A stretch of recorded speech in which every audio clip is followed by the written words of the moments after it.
Industri halal bukan sekedar label, melainkan sebuah peluang besar bagi kemajuan ekonomi global. Tapi, tahukah Anda, kesuksesan industri halal sangat bergantung pada kualitas sumber daya manusianya. Di sini, kita akan membahas mengenai perkembangan sumber daya manusia yang dapat menjadikan fondasi utama pertumbuhan industri halal. Cangkupan industri halal sangat luas, mulai dari makanan dan minuman, keuangan syariah, kosmetik, farmasi, fashion, hingga pariwisata yang ramah muslim.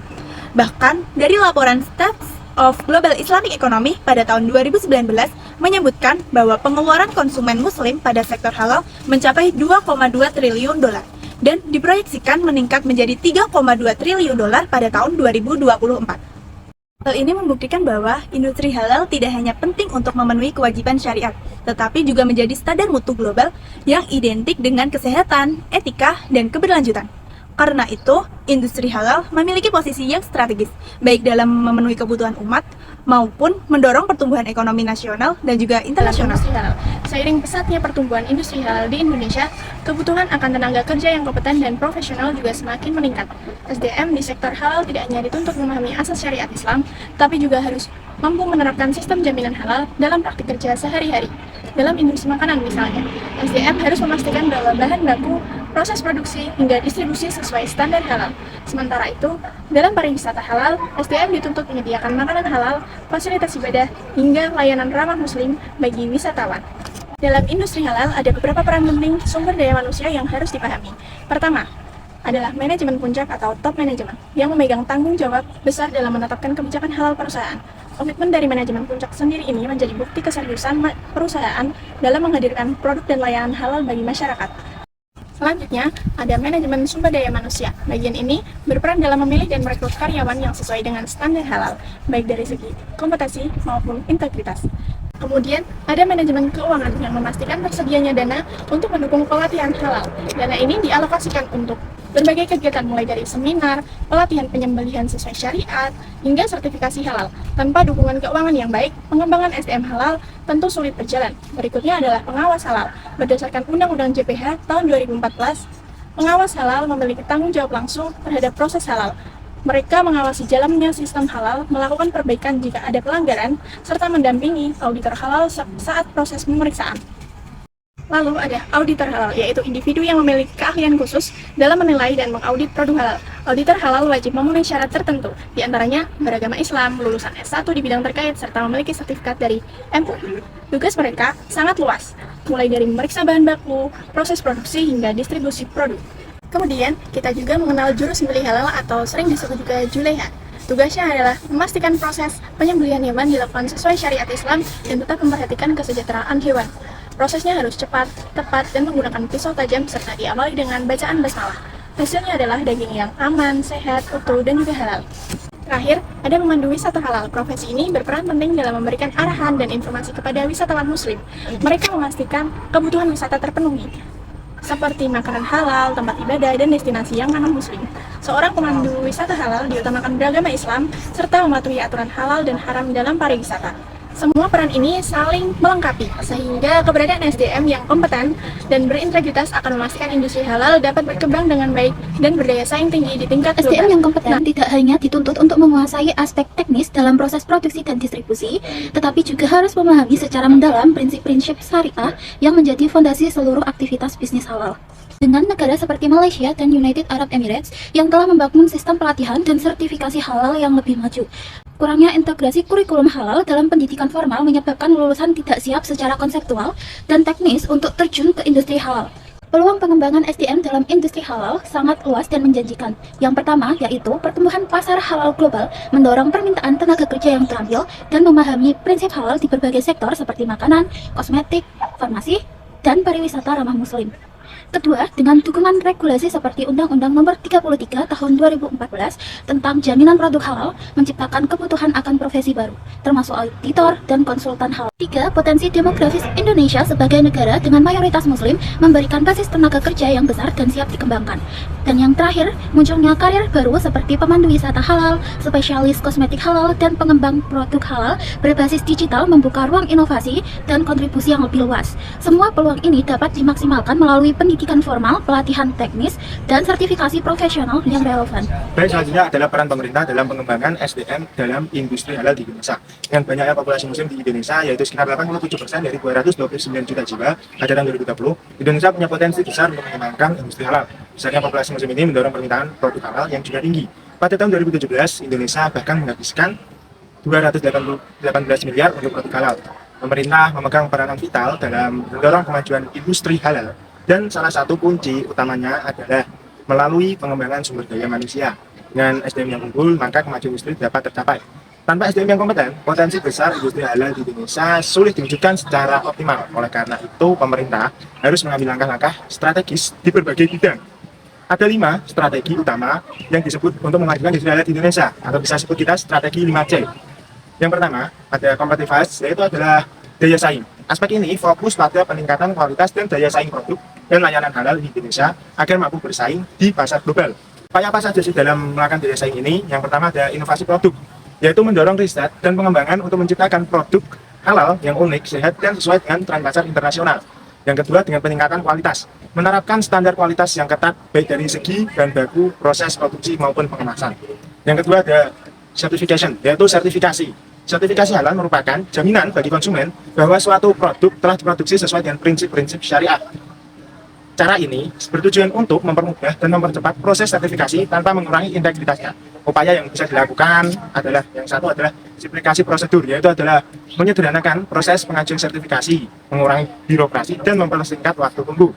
Yang kedua, bisa digitalisasi layanan dengan mengembangkan sistem sertifikasi daring yang efisien dan transparan. Yang ketiga, peningkatan kapasitas auditor, melatih lebih banyak auditor halal yang profesional dan kompeten untuk mempercepat proses audit. Nah, untuk yang ketiga itu ada coordination, artinya koordinasi. Koordinasi yang baik antara berbagai lembaga pemerintah, sektor swasta, dan organisasi. Masyarakat sangat penting untuk menciptakan ekosistem industri halal yang terpadu. Nah, tanpa koordinasi, kebijakan bisa tumpang tindih dan program tidak berjalan efektif.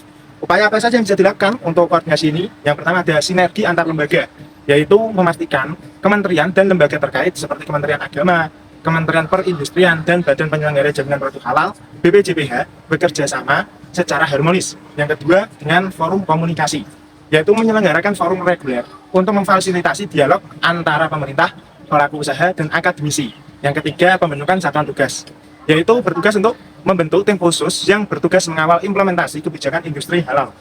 Yang keempat, ada campaign, yaitu kampanye. Kampanye bertujuan untuk meningkatkan kesadaran masyarakat, baik di dalam maupun luar negeri, tentang pentingnya produk halal di Indonesia. Ini adalah upaya dari pemerintah untuk membangun promosi, kepercayaan, dan minat konsumen. Yang kelima, ada corporation, yaitu kerjasama. Kerjasama dengan berbagai pihak, baik di tingkat nasional maupun internasional, adalah kunci untuk memperluas jangkauan dan memperkuat posisi Indonesia di pasar global.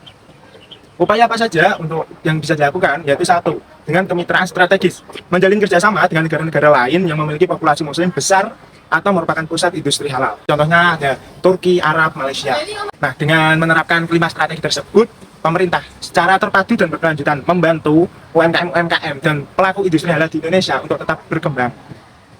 Hal ini akan memungkinkan untuk bertransformasi menjadi pusat produksi dan inovasi industri halal global yang tidak hanya memenuhi kebutuhan domestik, juga mampu menguasai pasar internasional dan menjadi eksportir produk halal yang kompetitif. Terima Strategi kasih. pengembangan kompetensi SDM dalam industri halal. SDM berkualitas sangat penting untuk mendukung pertumbuhan industri halal di Indonesia. Kompetensi yang dibutuhkan tidak hanya terkait hukum Islam, tetapi juga keterampilan manajemen dan teknis. 1. Pelatihan dan pendidikan formal. Meningkatkan pemahaman prinsip halal, SJH, dan sertifikasi halal melalui pendidikan formal maupun vokasional yang membekali SDM agar mampu memenuhi standar sertifikasi halal untuk berbagai produk, yang hasilnya SDM siap bersaing dengan kemampuan teknis sekaligus pemahaman syariah. 2. Sertifikasi kompetensi, standarisasi keahlian auditor, penyembelih, dan tenaga teknis halal untuk meningkatkan kepercayaan publik dan daya saing global yang meningkatkan kepercayaan dan kredibilitas industri. 3. Pelatihan on the job dan magang, memberikan pengalaman langsung di lapangan, meningkatkan keterampilan teknis, adaptasi, dan inovasi yang menumbuhkan keahlian yang relevan dengan kebutuhan lapangan. 4. Kemitraan dan kolaborasi, sinergi pemerintah, lembaga pendidikan, industri, dan sertifikasi untuk menciptakan kurikulum relevan sesuai kebutuhan pasar. Dengan kerjasama ini, lulusan memiliki kompetensi sesuai standar industri dan siap memasuki dunia kerja. 5. Teknologi digital dan e-learning. E-learning dengan modul interaktif, video, webinar, dan kuis online mempercepat proses belajar yang mempermudah akses pelatihan, efisiensi biaya, serta penyebaran informasi halal secara merata. 6. Kewirausahaan dan kepemimpinan. Mengembangkan soft skill agar SDM mampu berinovasi, memimpin, dan mendorong pertumbuhan industri halal dan berkelanjutan. Dengan strategi terintegrasi ini, SDM industri halal diharapkan lebih kompeten, inovatif, dan siap bersaing di tingkat global, sekaligus mendukung pertumbuhan berkelanjutan industri halal Indonesia. Baik, selamat pagi rekan semua. Jadi kali ini saya akan memperkenalkan produk baru kita dari PT Muncul, yaitu kita ngeluarin produk baru yaitu vitamin C. Kemasan seperti ini itu sangat praktis dan konsumsi. Misalnya kita ada seperti ini yang itu sangat praktis buat tubuh kita ketika kita mengenal untuk bisa konsumsi. Tapi kita juga memperhatikan aspek kehalalannya. Aspek halalnya itu bisa kita lihat di pojokan sini itu ada sertifikasi halal dari MUI. Dan juga keamanannya kita juga bisa lihat di belakangnya ada logo dari BPOM. Nah, itu sudah menjelaskan bahwa produk ini tersertifikasi secara halal dan aman. Ini bisa nanti keluar rinciannya. Baik, ini penjelasan produk ini. Apakah ada yang mau ditanyakan? Pak, izin bertanya, kenapa sih sertifikat halal ini dianggap penting untuk produk vitamin seperti ini? Bukannya vitamin itu aman-aman aja? Baik, pertanyaan yang sangat bagus. Karena gimana ya, kalau vitamin, tidak semua vitamin itu aman. Hanya vitamin-vitamin yang memiliki sertifikasi halal dan logo dari BPOM itu yang bisa dikatakan sebagai yang aman. Karena banyak yang vitamin yang mengandung hewani, gelatin, nah itu banyak banget.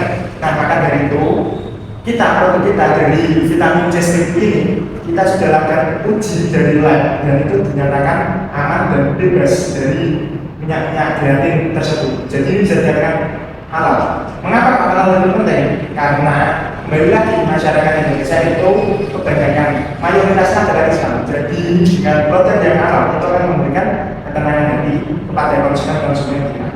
Oke, baik, terima kasih. Semoga untuk penjualan sudah muncul pada bulan ini mencapai target sehingga konsumen saya bisa keluar. Amin. Terima kasih, Pak.